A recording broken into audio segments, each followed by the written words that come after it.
If you want to FPV your RC in 2026, stick around.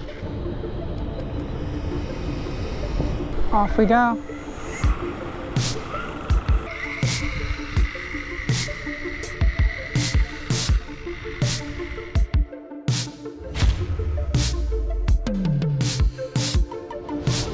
Today we're taking a look at the latest edition of IronQuad's XplorerHD Kit. This is POV4k. If you are new to FPV or first-person view, it allows you to drive or fly your RC remotely with an HD video feed transmitted to your goggles. And coolest feature, it also has head tracking. So as you move your head around, the camera on the gimbal tracks your head movements, allowing you to look around while you're driving or flying. It is very immersive. You may have caught my video on V1. They've made a couple updates to this, including 4K video recording. I will also talk about which goggles and transmitters are compatible with this, and we're gonna install this in a couple of my crawlers and have some fun with FPV. I will put links to everything in this video in the description box below. Make sure to check those out.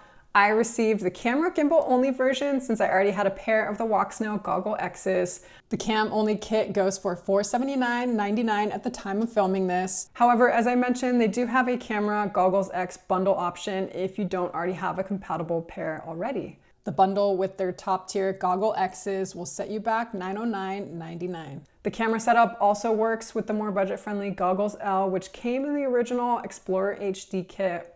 We will cover goggles later in the video. So guys, this is not a cheap setup. You do only need one, which you can swap among your RCs, but who is the 4K kit for? I'd say the setup's probably best for content creators, people who want high quality POV video footage for use in media and film, and someone who has some spare fun money to spend and wants the latest and greatest flagship FPV option.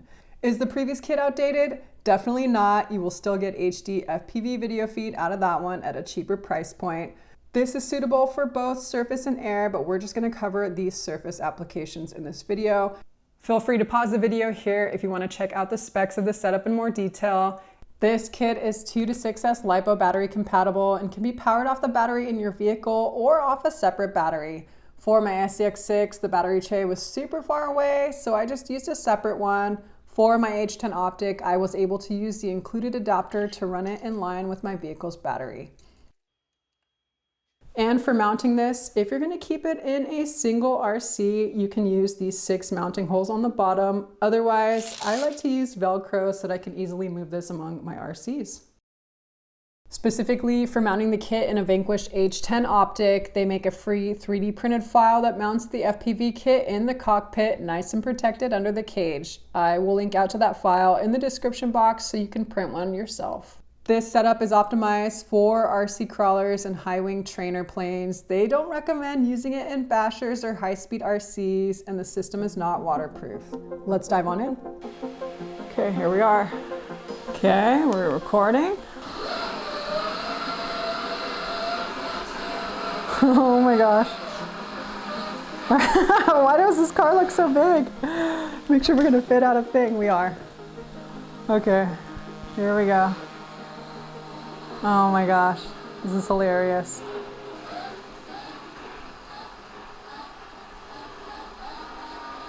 Here we go. Still got pumpkins out in January. Okay, we're gonna go down these steps. Oh boy. We're in SCX6. It doesn't matter. All right. Tight turn here. We're going to go around my vehicle, actually. This is so funny. Whee! Ah! Maybe I need to turn the steering rate up.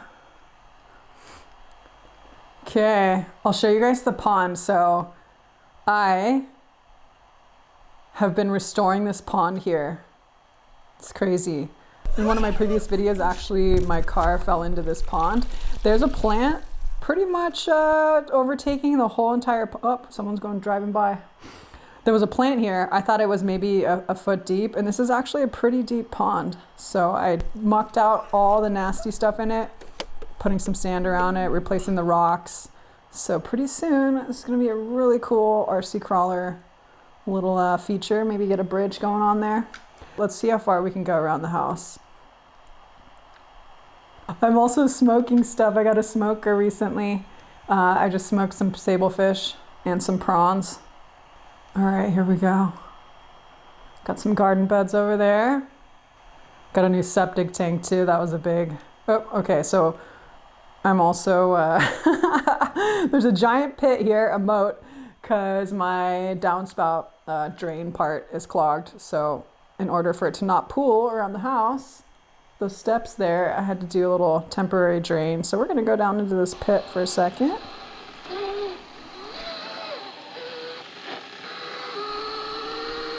Nice.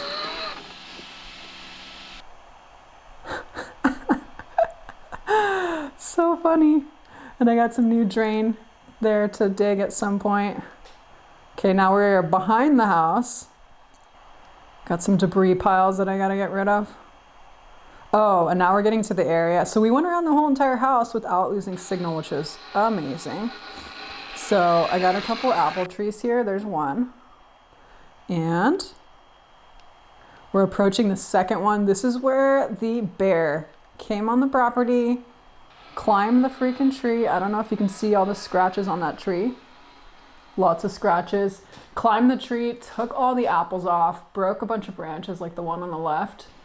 So it kind of stole my apples and destroyed the tree. Hopefully it's gonna be fine for next season. It made so many delicious apples. All right, and now we made it fully around the porch area. But yeah, this is where the bear came and sat and had a little snack on the apple tree. Now we're gonna just like cruise the street. Whee! Okay, we're getting a little signal loss. Turn around. It's an RC car driving itself. See if we can make it up these stairs. Nice. That's a yes.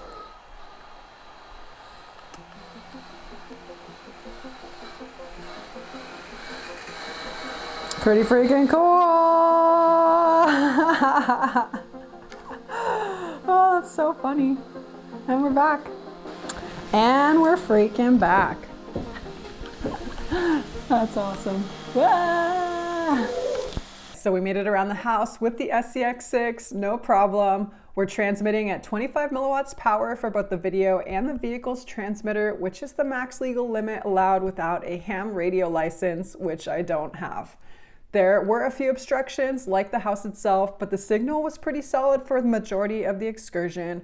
But the big question, how far away can you actually drive this? Where can you actually use this? With flying, there are fewer obstructions in the air, but for surface use, we encounter a lot more things that get in the way of our signal. With RC crawlers, we're often hiking with them on single track forested terrain. So can you use it on a trail like that? It's an expensive piece of kit, so let's talk about the real world applications. After tinkering around the house with the SCX6, I put this on my Vanquish H10 Optic to take it out on a trail near my house and see how far away we can drive it. How far can this go before losing signal? I put my Garmin GPS watch on the back so we can track the progress, the path that this is taking, and see how far away we can go before we lose signal. This is a lot of equipment to lose if this goes awry. Let's give it a try.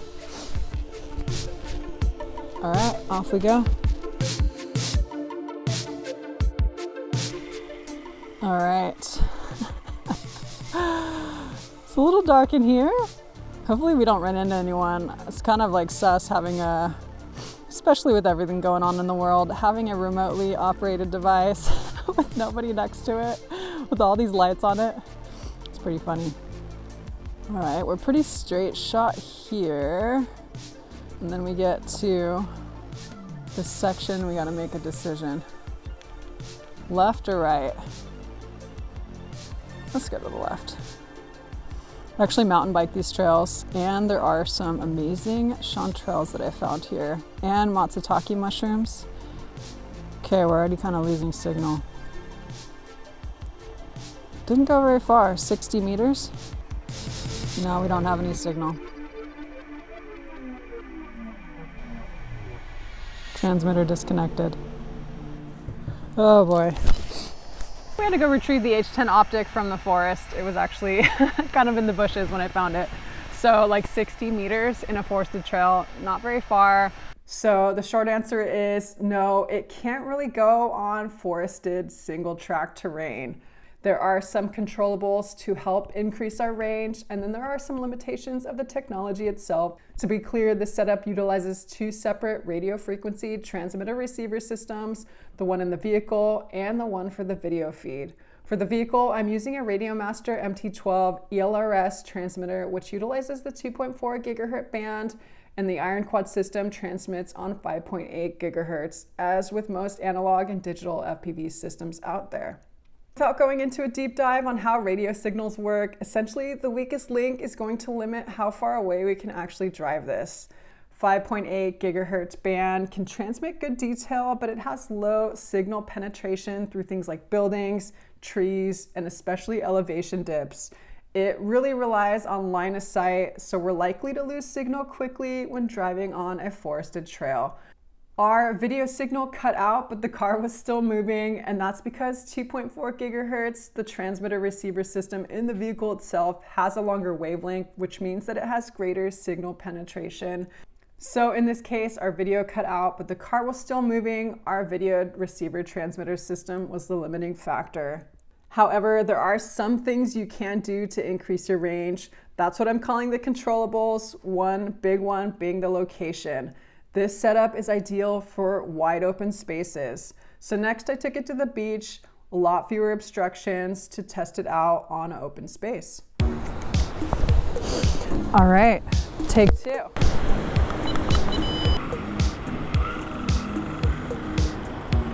Okay, here we go.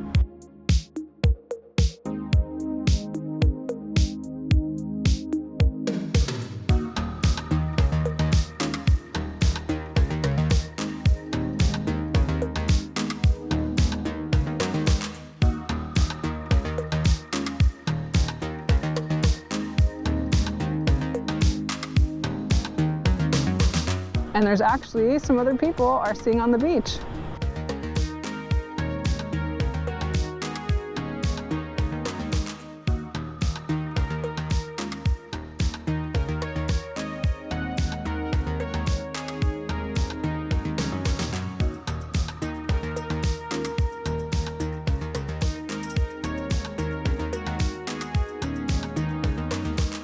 Let's try not to lose ourselves. Oh, we're way up there. Okay. You can see the wind. Crazy. But oh, look at all the sand. It's using motors instead of gimbals, so it's gonna be better at handling some grit, but like once you get sand on stuff, dudes, like it's never coming out. I did a good clean of my H10 Optic yesterday, and we're getting it sandy again today. Are we up here? Yeah. Gonna follow our tracks back. Kind of know what we're doing. We'll drive back to ourselves.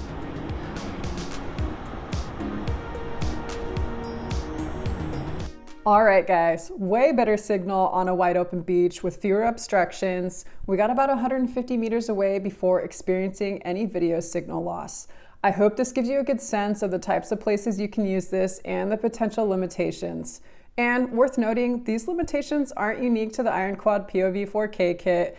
It's inherent to any tech running on 5.8 gigahertz band. If you've made it this far in the video and want all the nerdy details about the POV4k kit and goggle system, let's dive on in. If you just want my pros and cons summary, feel free to skip on over to the end. Now let's take a look at what comes in the kit. Inside the box, you get a quick start guide. It is pretty basic. I definitely recommend checking out IronQuad's YouTube channel for more detailed tutorials and walkthroughs. You get a bag of cables, and then you get the camera gimbal setup.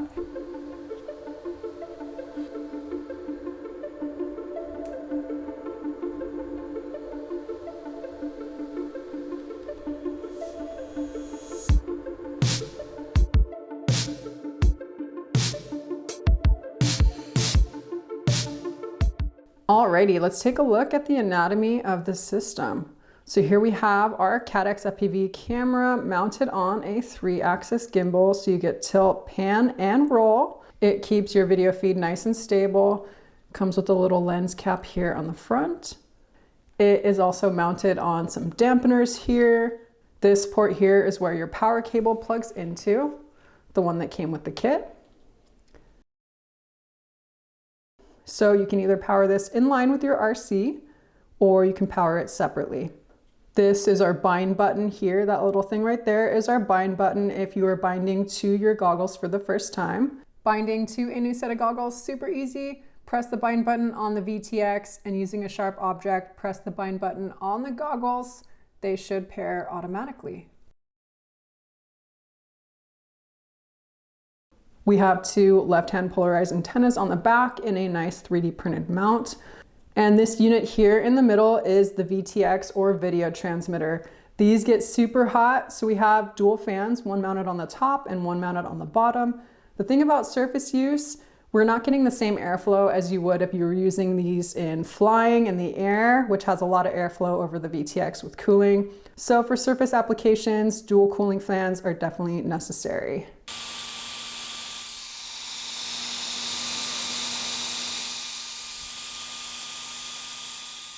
On the side here, we have a slot for a micro SD card to record to. You're gonna have to pick up your own SD card separately. We have a little port here for updating the firmware on the VTX. Another port to mention is this little one here to update the firmware on the gimbal. A new addition to the 4K kit is this set of ND or neutral density filters. It comes with an 8, 16, and a 32. They easily snap onto the front of your camera lens. ND filters are essentially sunglasses for your camera lens. They will help with shooting in higher light conditions in full sun. The more sun you have, the higher the filter you'll want to use. I actually had a few issues with the ND filters. They messed with the white balance pretty badly and made the footage super red. You can see me here going in the back-end goggle interface and adjusting the color temperature display settings. I also had to make some substantial color corrections in post-production. This was only with the ND filters though. This is one area that seemed a little buggy to me and hopefully can be sorted out in a firmware update in the future. All right, let's take a look at what goggles are compatible with the POV4k system. This kit utilizes the CADX FPV WalkSnail Avatar HD ecosystem, so it is compatible with the WalkSnail Goggle X, the high-end ones, and the Goggle L, the intro goggles. To communicate with and utilize the head tracking module, you'll need the Goggles X or L. It is not backwards compatible, unfortunately, since the head tracking module is built into the goggles. I'm not going into tons of detail about each of the goggles. I will link out to full video tutorials if you want to learn more. Essentially, the Goggles X has smoother video with less delay or latency of the video feed compared to the Goggles L. Goggles X has two individual OLED screens, one per eye with better contrast and brightness. You can also adjust the screen to fit your eyeball distance and dial it in for your prescription. You use the joystick up top here to navigate the menu. We also have a back button and the record button. One important thing to note, to recenter the gimbal after you've moved around and the camera is no longer looking forward, you can triple press the select button to center the gimbal and get the camera pointed forward again. You can also adjust the record settings as well as lots of different display settings. For example, I had to adjust the white balance while using the ND filters. The X also has HDMI input and output, so you can plug it into a TV or external monitor to display your video feed in real time. Both goggle sets have onboard recording via an SD slot. For X, it's on the bottom. For L, it's behind this foam padding. However, when you're recording, the highest quality recording is going to be the non-transmitted feed, which records directly to the SD card on the video transmitter unit. Another benefit of Goggles X is that you can upgrade the antennas if you want to. In the L, they are built in. One very important thing to note, and this was a little cumbersome and frustrating for me, you will have to do 2 firmware updates on the goggles, both the X and the L, straight out of the box if you get the camera-only kit. This update is to allow for 4K video recording capabilities and updating the head tracking module. For the head tracking update, you will need the dongle from the XplorerHD kit as well as the firmware update cable that came separately with your goggles. The one for the X has an N with a 5-pin to a 4-pin. The L has a 4-pin on both sides. For the 4K VRX update, you will also need an empty SD card to load the firmware file onto. I will link out to videos on how to do these. Not hard, just requires specific cables and steps to complete it. You will also need a charged battery for your goggles while you're doing the update, as you don't want to interrupt it or you can break your goggles. Super, super important steps. Once updated, the gimbal speed is vastly quicker and the VTX can now record in 4K. So all in all, what do I think? Is it worth the spend? For the pros, it is pretty much the best of the best for high definition surface FPV tech at the moment. No fuzzy analog video feed, crystal clear, gimbal stabilized video with high quality 4K recording capabilities. So great for content creators like me. This also doesn't replace the original kit, it just adds more options. It's great that it is mostly plug and play, no complex programming or soldering, but as I mentioned, you'll have to do several firmware updates out of the box. Also great that you just need one and you can swap it into any of your crawlers or high wing airplanes. For our cons, elephant in the room, it is very expensive. It's probably going to be a luxury purchase out of reach for a lot of people. Another con, it does have lots of tiny fragile proprietary cables. If you lose one, you're kind of out of luck. There's a different one for updating the firmware on the gimbal, head tracking, VTX, and one for powering the unit. Also had a weird white balance issue with using some of the ND filters. Hopefully that's something that can be sorted out. I was able to correct most of it in post-production. I think a major con, especially for crawlers, you can't really go on forested trails. It's gonna lose signal pretty quickly, though as I noted, this is not unique to the kit itself, but rather a limit of transmitting high definition video feed over 5.8 gigahertz band. It also requires a long-range vehicle transmitter so that your vehicle's range doesn't limit how far you can drive. I'm using the Radiomaster MT12, which utilizes the ELRS protocol. However, getting another transmitter is an additional expense. And as with the original kit, this is not waterproof. It's also not suggested for bashers or high-speed RCs. But all in all, it has been so fun using this setup, especially at the Vegas Hobby Expo with Mark Santa Maria. We had lizards driving on our H10 optics with FPV. Like lots of things, always more fun with friends. I hope you guys enjoyed this video. Major thanks to IronQuad for sending out a POV4k system to feature on my channel. And major thanks to my patrons on Patreon for their monthly support and helping sponsor this video. Until next time, or see you later.